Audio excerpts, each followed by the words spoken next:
is a good girl when she can only be good until all that's good is gone. 100 days have made me older. Welcome everyone to Podcast 69 South, where we cuss and discuss true crime, cold cases, current events, and hot topics, along with our state of society today. This is your trigger warning. Our podcast content is produced for adult listeners 18 years of age and older. We discuss situations that may be offensive and triggering to some listeners. Sit back, relax, and enjoy.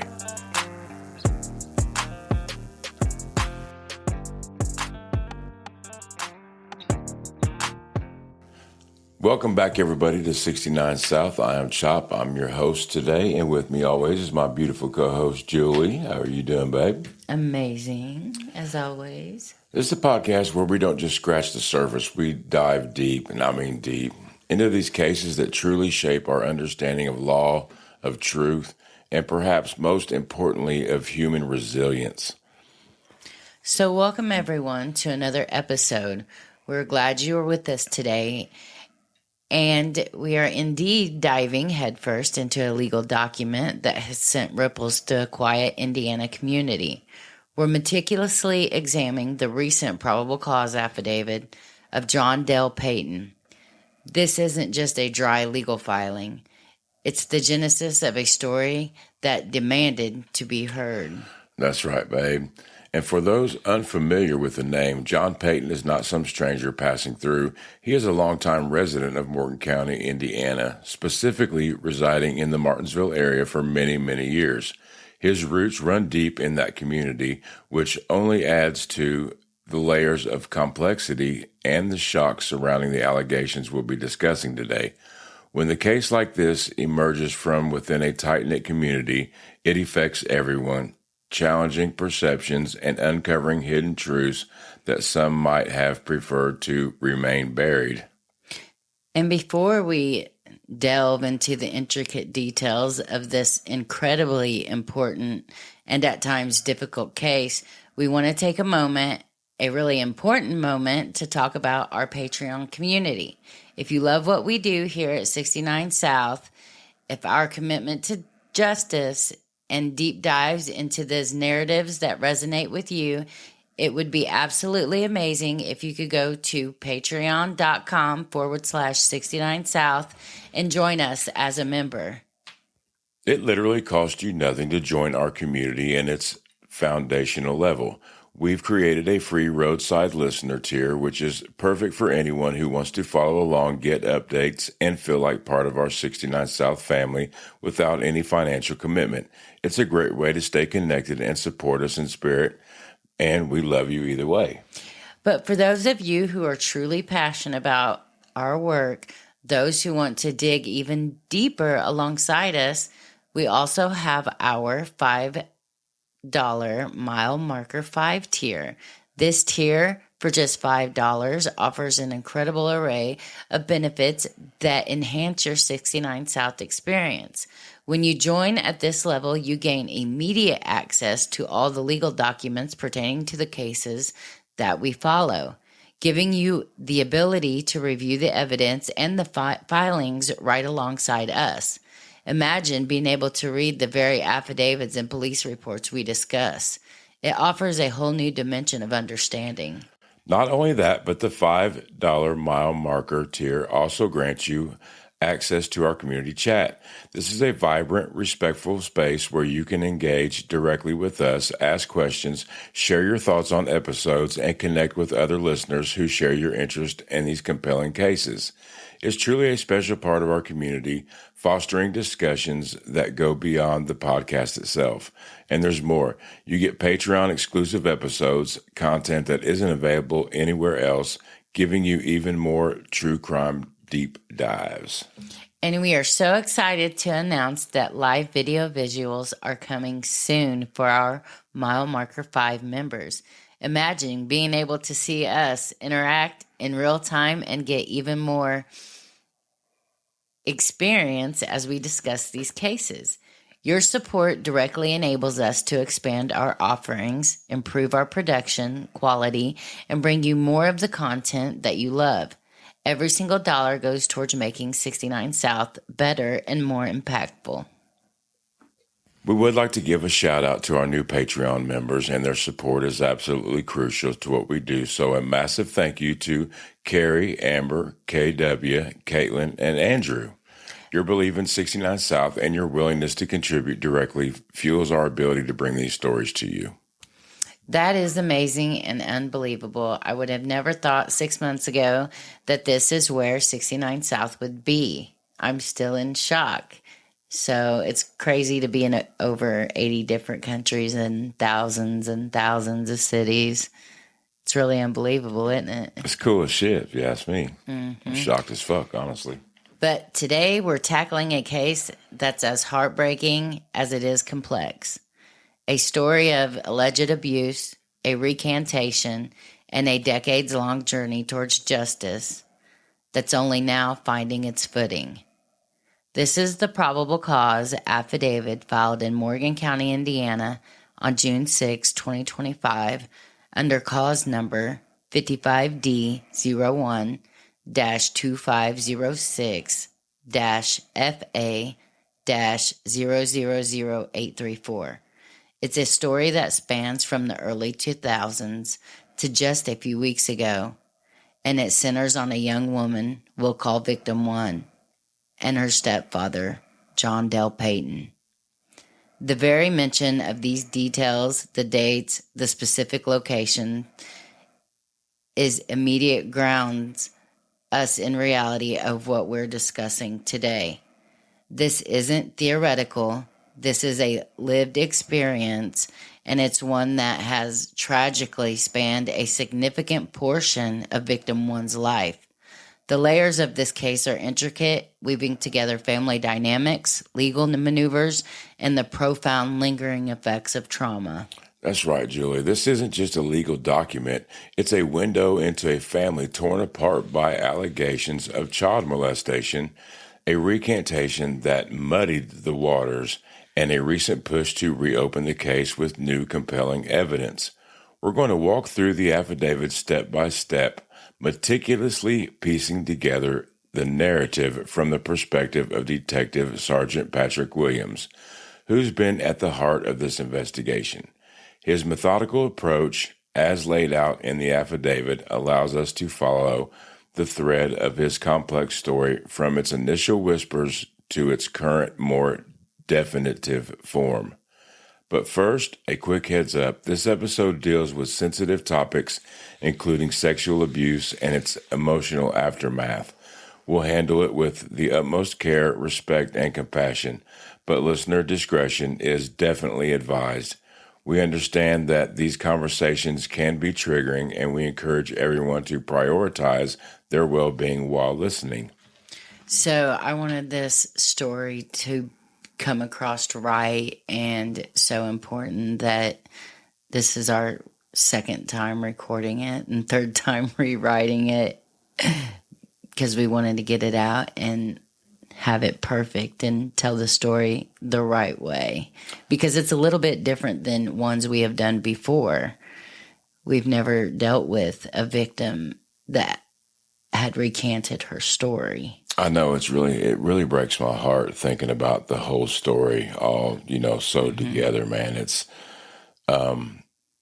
unbelievable. Unbelievable, yeah. And the courage and the kindness and the resilience of this victim just blows my mind. Well, let's start at the beginning. This case has roots stretching back to 2009 to 2011 when the alleged incidences took place. Think about that time frame. Years of a young child's life marked by these deeply troubling events. But the story really picks up in 2014 when Victim 1 first came forward. That's when the initial investigation began, led by now retired detective James Minton. So let's set the scene. It's 2014. Victim 1 is a teenager, about 14 or 15 years old. navigating the tumultuous years of adolescence, and she makes a shocking disclosure to her mother and authorities about her stepfather, John Payton. It's a moment of immense courage, but also one riddled with uncertainty and fear. What do we know about that first brave attempt to seek justice? How did that initial report unfold? And what were the immediate consequences for victim one and her family? Well, based on the affidavit, the victim's initial allegations were profoundly serious. She claimed that over a period of years, starting when she was just 6 or 7 years old, man, imagine that, a child barely out of childhood, John had subjected her to multiple instances of sexual abuse. Wow. So just think about this for a minute. When a child is 6 years old, they are still developing, their emotional regulation skills. They may still experience fears or anxieties, such as a fear of monsters or strangers. Shit, they're just now learning how to add. Yeah, and tie their shoes, Right. and they can count up to 10. Now, you combine that with sexual abuse from a person that's a caregiver or a loved one or a trusted individual, can have a profound and deeply negative impact on a child's understanding of themselves, of others, and of the world. This form of abuse can be devastating because of the betrayal and of trust and the distorted dynamics within the family. I mean, kids that age only know what they're taught. Mm-hmm. They're looking to the adults in their life to guide them, and what the adults are doing and showing them, I mean, that's facts and law to them in a sense. And it affects them in the future as well to form healthy relationships with people. Absolutely. Because they're at a stage in their life where they're just learning, and once they learn that betrayal, it's hard for them to ever trust again. I mean, shit that's going on, they perceive as, they normalize that shit. Yeah, and it can even lead to the young child having sexualized thoughts or questions, and they may have inappropriate sexual knowledge and are asked questions about sex beyond their age. We'll be right back. Hey everybody, it's Chop here at 69 South. We have gathered quite the following of new and faithful listeners. In fact, we're in 72 countries and 1,600 cities. It excites the shit out of us, to be honest. We have countless downloads and streams. If you're a small business starting out or an accomplished business looking for some good advertisement, shoot us an email at 69southpodcast@gmail.com. The 6 and the 9 are numbers, southpodcast@gmail.com. Thank you for listening. Have a good day. We will send you a advertisement package.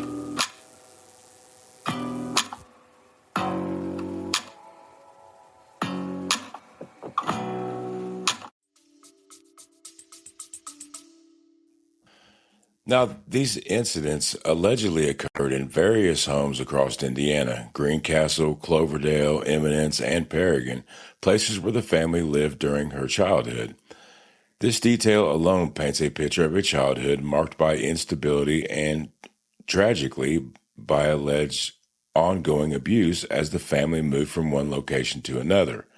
The affidavit details specific, deeply unsettling memories victim one shared during her recent interviews, memories that have evidently remained vivid and painful over the years. She recalled being touched inappropriately while sleeping in her parents' bed, a place that should be a sanctuary of safety and comfort. She also described being coerced into touching John, a violation of her bodily and anatomy at such tender age. And then there's the particularly disturbing incident involving oral sex when she was around 8 or 9. That just blows me away and disgusts me, by the way, which she associates with the distinctive, almost synthetic memory of the taste of certain foods and Puke. puke. It's harrowing stuff, Julie. The kind of detail that lodges itself in your mind.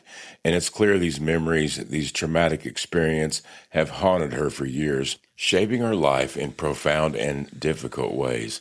The fact that these memories persisted, despite attempts to suppress them, speaks volumes about the depth of the trauma that she experienced. That's an incredibly, that's heavy weight to carry for anyone, let alone a child so young.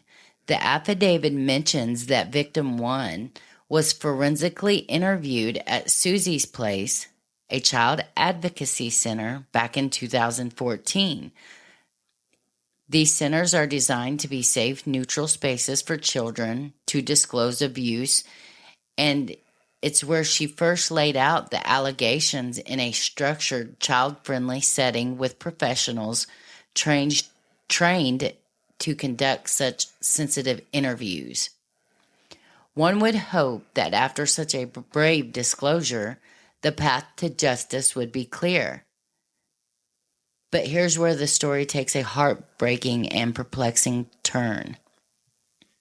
Despite her initial detailed disclosure, the case did not move forward at that time. Why? Because victim one recanted her story. She told authorities and her family that she made it all up. And with the direct involvement of John's attorney, Stephen Litz, the case was effectively closed. This is a pivotal moment that complicates everything. What do you think led to that recantation? What pressures, what circumstances, what might compel a child to retract such serious allegations? I don't know, man. That's a tough one to unpack, babe. Unfortunately, it's a pattern we see far too often in cases involving child abuse. The affidavit strongly suggests a mix of profound emotional pressure and complex fractured family dynamics played a huge, undeniable role in the recantation. When the victim first told her mother about the abuse around the initial reaction, heartbreakingly, wasn't immediate support or belief.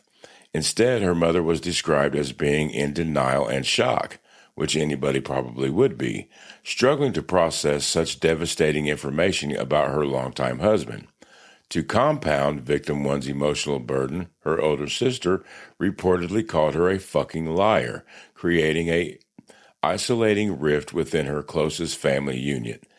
The initial disbelief that questioning from the very people she should have been able to rely on for the unconditional support must have been devastating for a vulnerable teenager, man. Yeah, because she came out and then at that point they were like, no, I don't believe you. You're a lie. You fucking liar.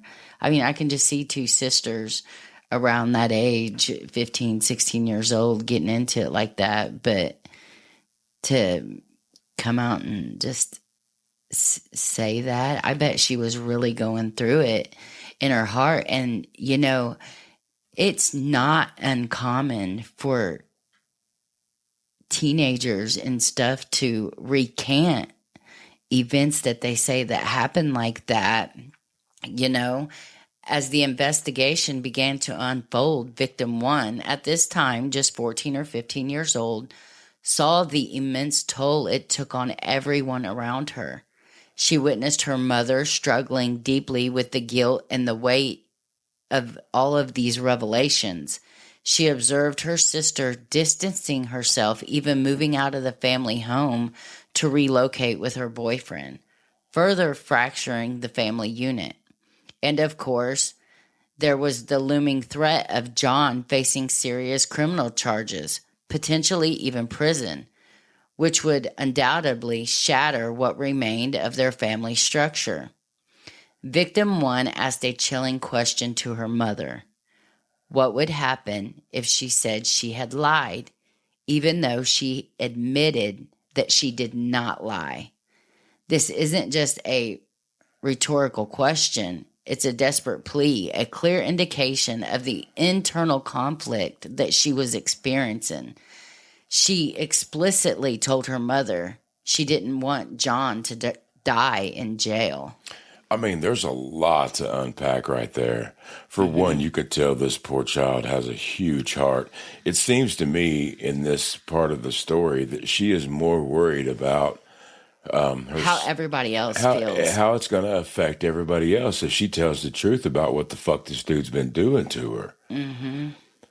I mean, to put that amount of weight on a 14 or 15-year-old girl is just incomprehensible to me. Like the glue that really holds the family together, Right, by keeping their silence. I mean, her and her sister, as sisters are, they were probably close. I mean, Mother-daughter relationships. I mean, I know they're tedious at that time. absolutely. But what about this Payton dude, man? He was probably supporting the whole family. I wonder if mom was like, if he goes to prison, we'll fucking lose everything. You know what I mean? And maybe she really loved this Payton dude and she herself didn't want to believe it. I don't know, man. It's a mess. they say love is blind, but I mean, That's some Stevie Wonder love. hindsight's 2020. Yep. That overwhelming sense of responsibility for her family's well-being, for their emotional stability, seems to have been the powerful force that pushed her at such a young and impressible age to recant her truth. And tragically, this recantation occurred with John's attorney, Stephen Litz, directly present, adding an extra layer of intimidation and legal pressure to an already vulnerable situation. It's a tragic treatment to the immense burden placed upon victims, especially children, when they come forward with abuse allegations within their own families. Now, that's such an agonizing detail. The idea that this teenager felt she had to protect her family, protect her abuser, even by silencing her own painful truth. It's an unbearable weight for any child to carry. The affidavit notes that the recantation was recorded, which is a critical piece of information. Victim 1 also signed something, though she didn't fully understand what it was. She was only 14 or 15 years old. This highlights the power imbalance and her vulnerable mental state at the time. John's attorney, Litz, facilitated the entire process, and his presence, as you mentioned, undoubtedly added immense pressure. The legal maneuver effectively ended in 2014, leaving victim 1's allegations unaddressed and unpunished for years. Victim 1's mother was present during this recantation, and she later reflected that victim 1's mental state at the time was a significant factor, hinting at the distress victim 1 was experiencing. It's heartbreaking to think how isolated she must have felt, caught between her deeply held trauma and the overwhelming pressure, both legal and with her family, to retract her truth.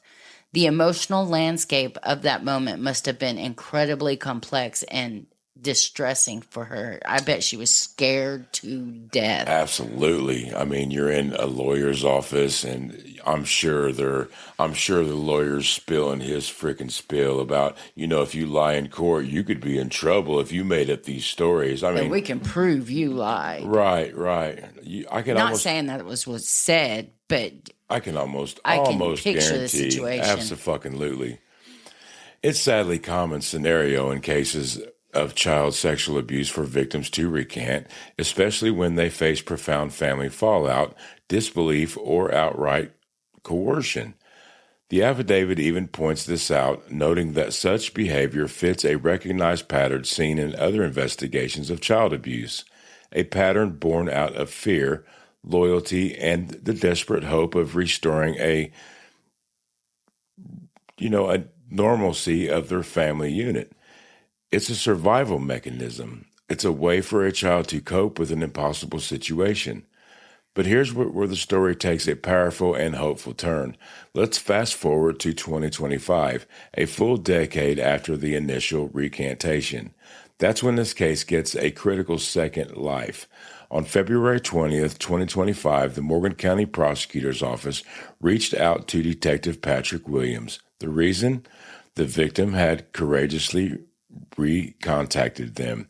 She expressed a profound regret for her recantation, indicating that it was not her true statement, and revealed that she had new crucial information to share. She desperately wanted to speak again to finally have her true story heard. That's when Detective Williams, recognizing the significance of this development, stepped in to thoroughly reinvestigate the case. What did he find, Julie? When he sat down with the victim on March 5th, 2025, what new insights, what new details did she bring to light after a decade of silence?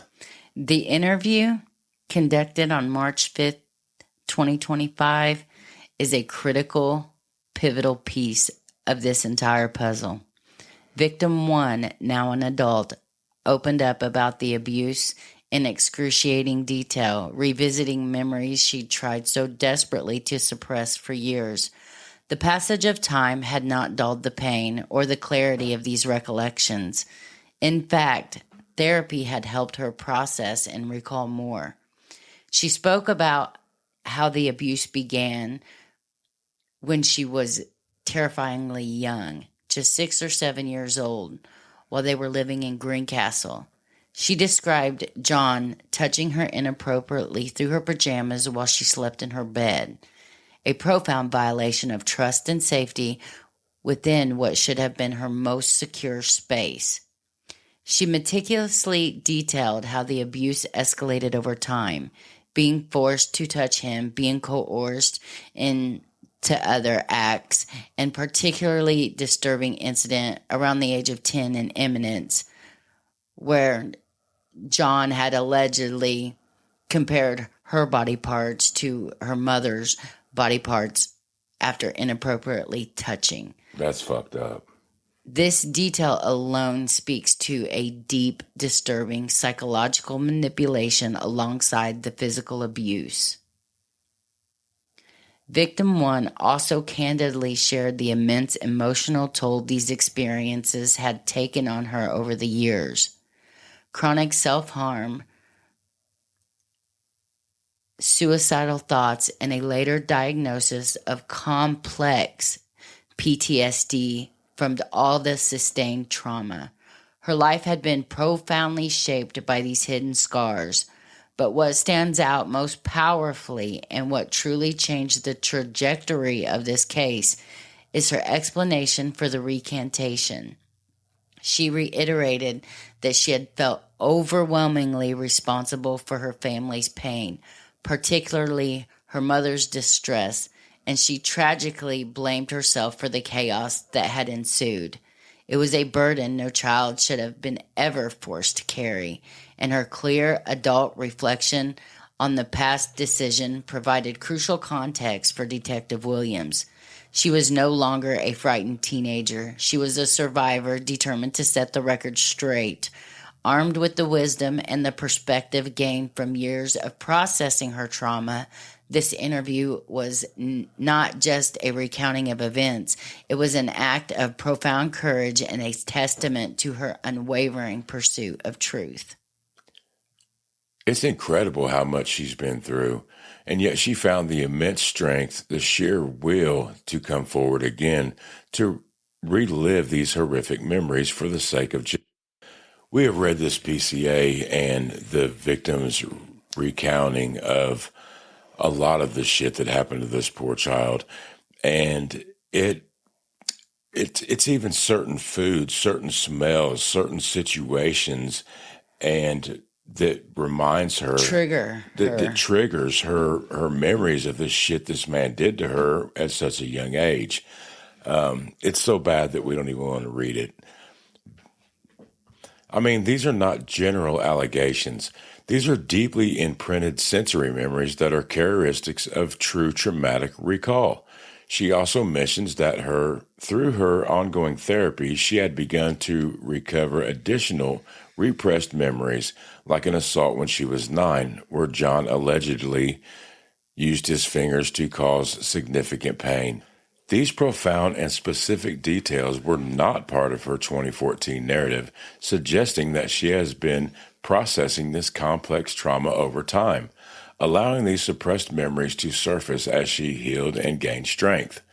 It paints a picture of a mind slowly, painfully reconstructing its own past, piece by agonizing piece. And that's precisely where the truly new, compelling evidence comes in. Victim 1 didn't just bring her renewed testimony. She brought tangible, verifiable recordings and screenshots to the table for Detective Williams.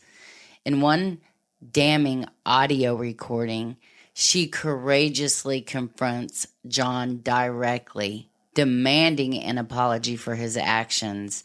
And incredibly, John eventually says he's sorry, though he immediately tries to deflect and minimize, attempting to shift blame by claiming she initiated contact when she was 13 years old. But she was like, what about when I was 6? What about when I was 7? What about when I was 8? What about when I was 9, 10? I was a child. I never initiated anything. Hell no, you know who was on this victim's side, don't you?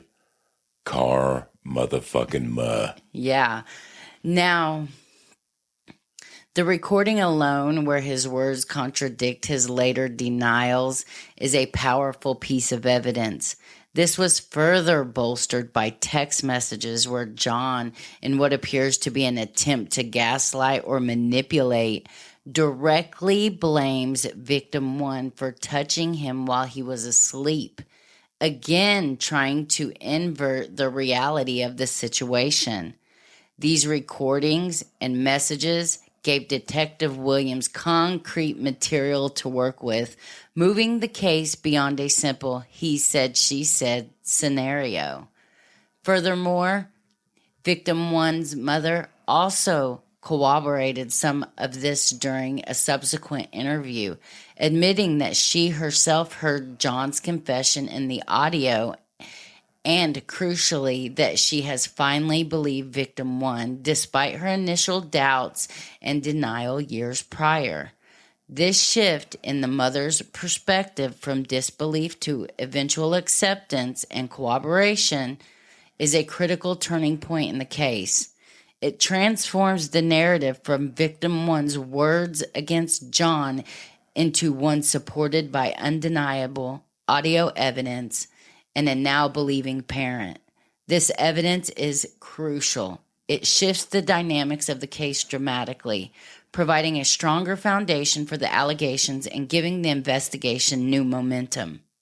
So this dude was literally saying, you know you was touching me when I was asleep. I got home from work and passed out, and you was in there touching my shit, basically. No, remember he said he was diabetic and his blood sugar was terribly low, and he came in and went to sleep, and that's when she did some shit like that. You know he's full of shit. Oh, so she was molesting the old diabetic dude now. That's fucked up. That's real fucked up. Those recordings are absolutely gold in a legal sense, especially since John's own words, his hesitant apology followed by an immediate attempt to deflect blame, directly contradict his later, more forceful denials. It provides a unique glimpse into his immediate reaction to being confronted with the truth. On March 10th, 2025, Detective Williams further solidified the case by interviewing victim 1's mother, who was able to fill in even more of the deeply complex backstory. She discussed the favoritism John consistently showed victim 1, a common red flag in abuse cases, which in hindsight takes a much darker meaning. She also recalled a significant kitchen confrontation around 2012 where the victim, perhaps subtly at first, hinted at something being amiss. A desperate attempt by a child to signal distress without explicitly saying the unspeakable. We'll be right back.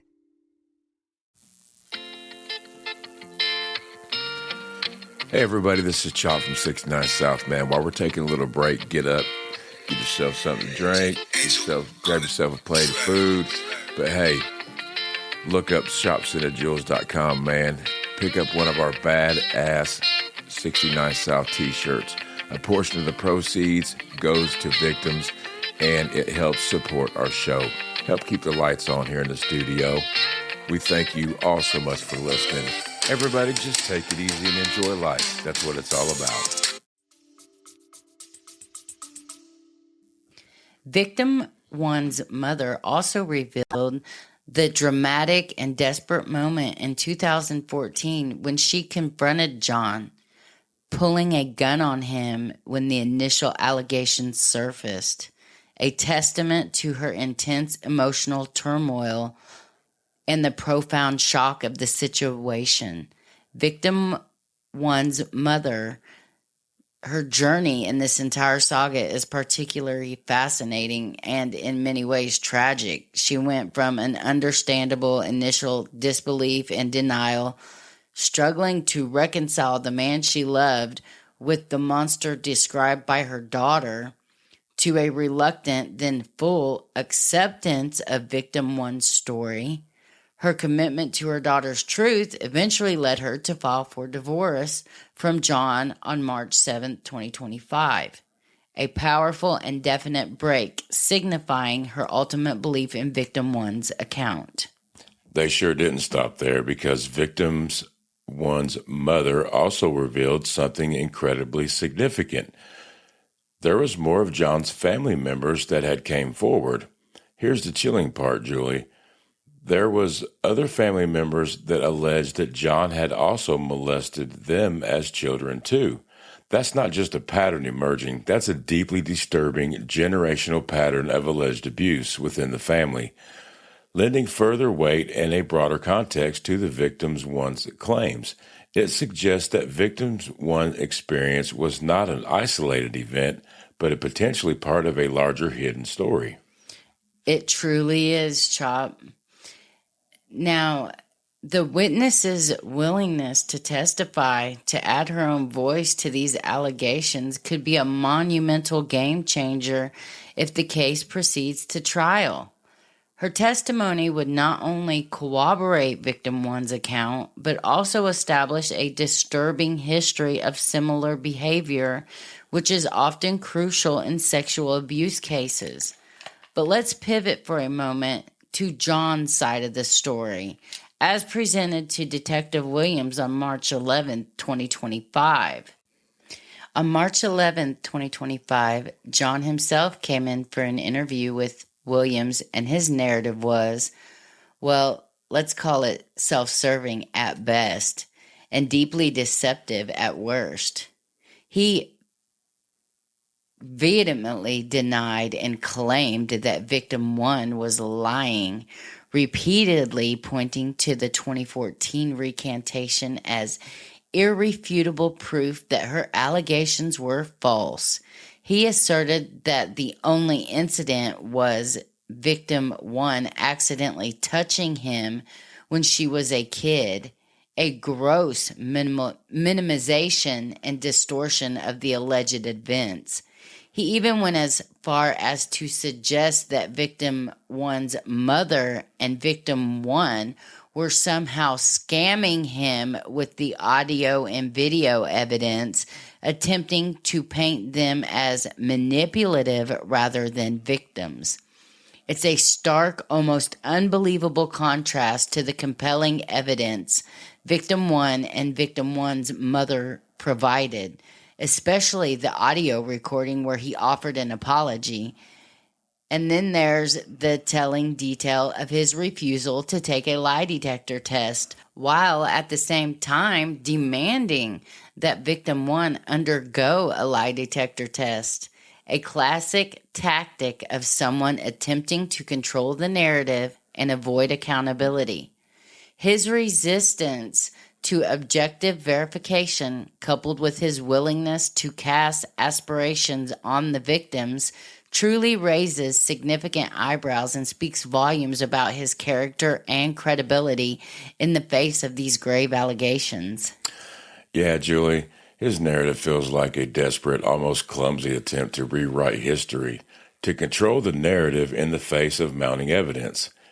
He leaned heavily on that recantation, portraying victim one as a habitual liar. But as you pointed out, the audio where he apologized directly undercuts that claim. It's clear he's on the defensive, concerned by the truth finally coming to light, especially with the other family members, like the other two family members now corroborating victim one's claims. The foundation of his defense, based on the recantation, is severely weakened by the new evidence and the emerging pattern of behavior. Now, you know what, though?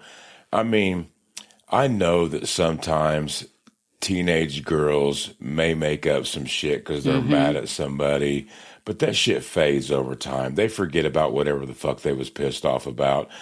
It doesn't build and build and build and, recanting memories, going through the counseling that she went through, and then still karma's on her side coming back 10 years later with that, you pick it up what I'm putting down What's there. done in the dark's going to come to light. Abso-fucking-lutely.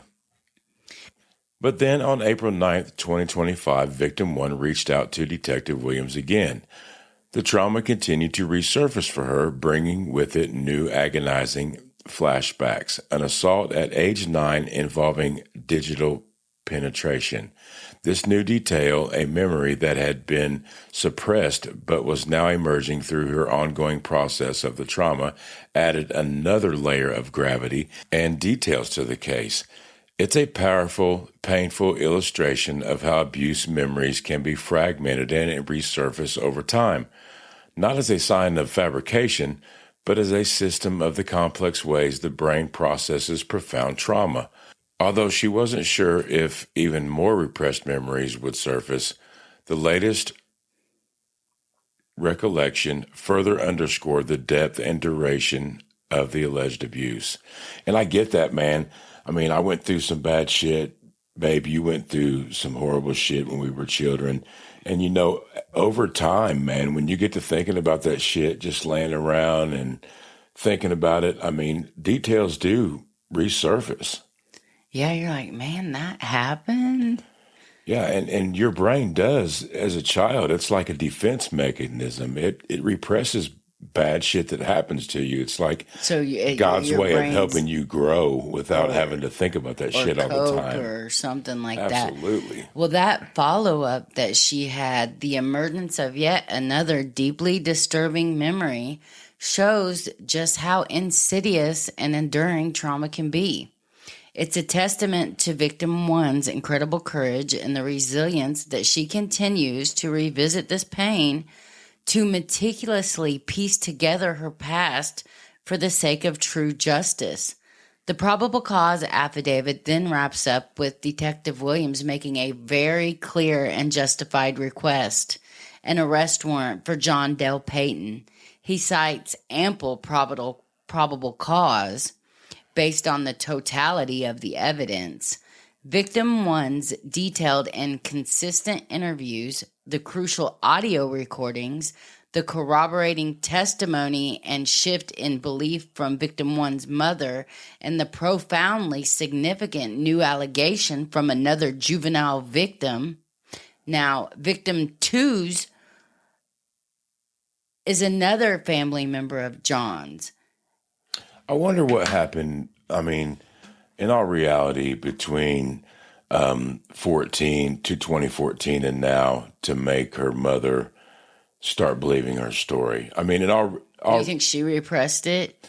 It just makes me wonder if, not doubting the story whatsoever, it just makes me wonder why her mother changed her beliefs so much. I wonder if she was like a victim of domestic abuse or something was going on to keep her there that long, even after allegations like that surfaced. I mean, something had to be going on. Right, but do you think it was maybe she believed some of it back then but didn't want to believe some of it because maybe Mr. Payton was taking care of the family and she didn't want to fuck that all up? Or I don't know. Or do you think that maybe recently her and Payton had problems and now she's jumping on victim one's bandwagon? I don't know. I'm just putting it out there. It just makes me wonder shit like that. Well, I mean, I've wondered all kinds of things about it, I wonder but what the sister thinks now. The sister right. that called her a fucking liar in Well, 2014. we have another victim, victim two. Their mother had reported alleged abuse to CPS, Child Protective Services, leading to a separate investigation that is now linked to John Payton's case. Now, the case, as detailed in the affidavit, is still unfolding, with victim two's forensic interview pending at the time of this filing.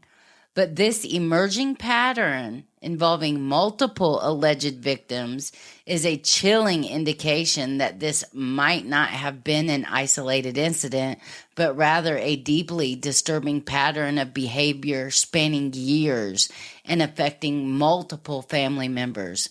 As of now, as of the time of this recording, we have a significant and crucial update that, John Payton has been indeed charged with one felony A and one felony C child molesting charged based on the overwhelming evidence presented in the probable cause affidavit and the ongoing investigation.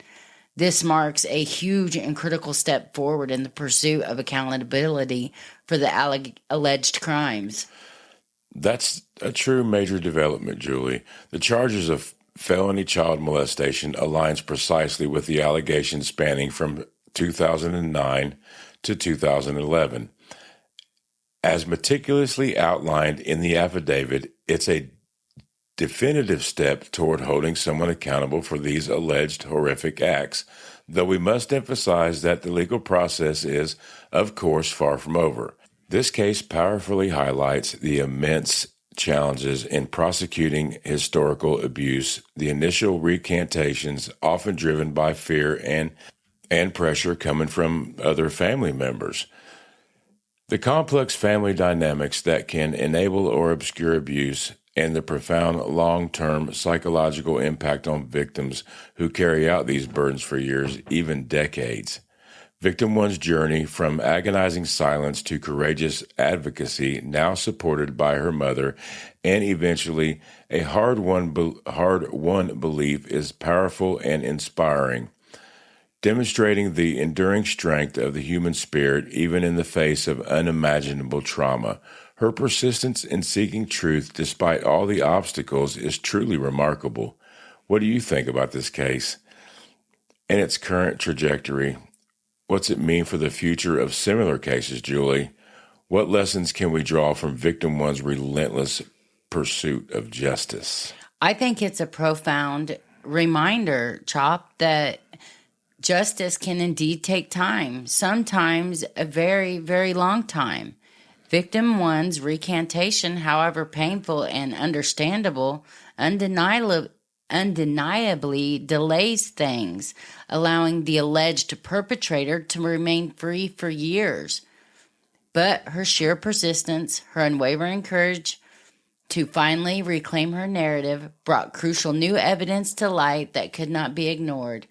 With John now formally charged with child molestation ×2 and the potential for powerful corroborating testimony from John's other family members and the ongoing investigation into 2 other victims, there is a renewed tangible hope for accountability. It signifies that even after years of silence and suppression, truth can sometimes and does find a way to the surface. This case also underscores the critical, urgent need for better, more immediate, and more comprehensive support for victims of child abuse. Imagine the difference it could make if victims received immediate, unwavering belief, extensive therapy, and robust advocacy from the very beginning. Such support could be fundamentally change outcomes, preventing years of suffering and fostering early healing. For now, we, along with the community, wait to see how this complex legal battle unfolds, and our deepest hope is that this process, no matter how hard and painful, ultimately brings a measure of peace and healing to the victim and her family. Their journey, still in progress, is a testament to the enduring human capacity to seek the truth and to fight for what is right, no matter how many years have passed. Now, while the focus often centers on the painful reality of abuse and the complexities of recantations, it is equally crucial to acknowledge the existence and devastating impact of false allegations. False claims of sexual abuse, whether driven by vindictiveness, anger, or a desire to harm another individual, are unequivocally wrong and can have catastrophic consequences for the falsely accused, leading to a severe reputational damage, legal battles, and emotional distress. Moreover, such false accusations, unfortunately, make it even more challenging for the genuine victims to be believed and to obtain the justice they deserve, undermining the credibility of legitimate claims and hindering efforts to address and prevent actual abuse. I couldn't have said that better, babe, to be honest thank with you. you. I get all that shit. There are some people that will just claim some bullshit just to get a dude in trouble, man. And I've seen bitches be like, "Oh yeah, you pissed me off. I'm going to say this or that." oh yeah, or I'm gonna say you molested my daughter. I'll say this. I'll say that. I've seen that happen several times. It's disgusting. It's almost disgusting Because you're going to put your child through some shit like that. You're going to put that shit in your child's brain. That's bad. That's horrible. I'm sorry, I don't have no love for a child molester or for a person who makes false allegations and put their child through that shit anyway. Absolutely not. I'll tell you what, though, I do have to say that this victim in this case, I believe her. Absolutely, I do too. And just the memories and the shit that she went through, and to be able to come back 10 years later when all this smoke has died down and to come back and still want justice. I mean, basically, a decade later, she didn't have no dog in this fight, man, but it was still fucking with her. It was still bothering her. You know what I mean? And she needed the truth to come out so that she could protect other victims as well. Right, because like we've said before, this shit's like dope. These dudes don't stop. You know what I mean? So hopefully she's stopping somebody else from getting fucking diddled. Yep. Here at 69 South, we do want to acknowledge once again the immense bravery it takes for anyone to come forward with allegations of abuse, especially after years or even decades of silence. It's an act of profound courage that can inspire and empower others. If this story has resonated with you and it has brought up difficult emotions, or if you know someone who has been affected by similar experiences, please know that you're not alone and help is available. Resources like the National Sexual Assault Hotline, which can be reached at 800-656-HOPE, 656-4673, are there to provide confidential support and guidance. Please reach out if you need to. If you or someone you know has been a victim of sexual abuse in Indiana, it is crucial to understand your rights and the legal process. Indiana law and reporting for criminal cases of child molestation in Indiana, there is generally no statute of limitations, meaning there is no time limit for prosecutors to file criminal charges against an alleged offender. This is a significant change that allows victims to come forward at any time, even many years after the abuse occurred. However, for civil lawsuits where a victim sues the abuser for damages, the situation can be more complex. While Indiana law has made changes to extend these timelines, generally for child sexual abuse, a civil action may be commenced at any time without limitation for causes of action occurring on or after January 1, 2022. For those that occurred before that date, there may be provisions that allow a civil action within 7 years after the age of majority, or in some cases within 10 years of the last act of abuse or discovery of the abuse. If you are an adult who was sexually abused as a child in Indiana, here's how you can come forward. You can report it and seek help. Contact law enforcement. You can report the abuse to your local police department or the Indiana State Police. They will investigate the criminal aspects of the case. Thanks for joining us for this episode of Shadows of Recantation, the John Payton case reopened. We hope everybody involved in this case, man, gets healed up, gets the help they need, and everything just gets smooth as a gravy sandwich for everybody. And justice gets served. Amen. Until then, we hope you have a good day, good night,